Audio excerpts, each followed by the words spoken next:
هل ينفع أعيش من الفويس أوفر كوظيفة وبس؟ بس مش لأي حد. شوف، التعليق الصوتي أو الفويس أوفر مش مجرد صوت حلو وخلاص.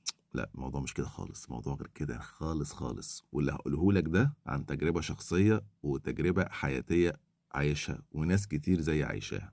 مش كتير قوي يعني، بس في ناس عايشاها. فالفيديو اللي انا هقوله لك بالفيديو ده محدش هيقوله لك تاني بالواقعية اللي هتسمعها مني.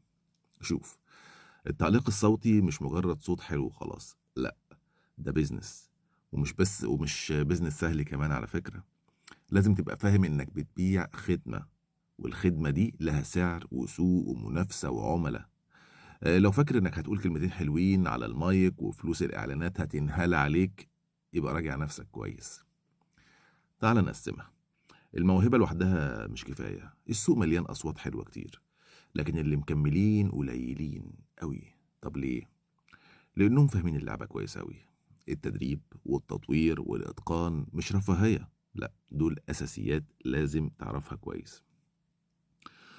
كمان السوق بيتغير بسرعة جدا، يعني اللي كان شغال من 10 سنين كويس مش هو اللي شغال دلوقتي.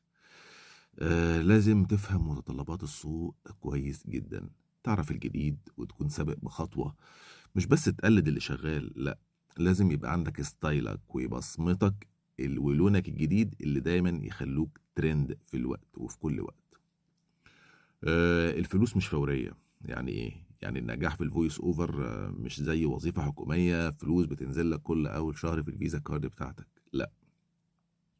لازم تبني اسمك وعلاقات وتشتغل بذكاء.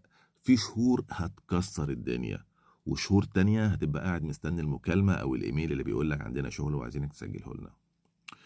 الخلاصة يا معلم، الفويس أوفر تعيش منها وبشكل ملوكي كمان، بس لو لعبتها صح. بس لو مستني إن حد يشغلك أو تتكل على الحظ، يبقى وفر مجهودك ووفر تعبك ووفر سؤالك من الأساس. التعليق الصوتي او الفويس اوفر مش للناس اللي عايزه فلوس بسرعه، لا، ده للناس اللي عندها صبر وذكاء وبتعرف تسوق نفسها صح.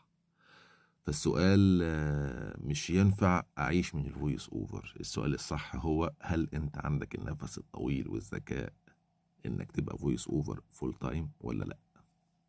تحياتي.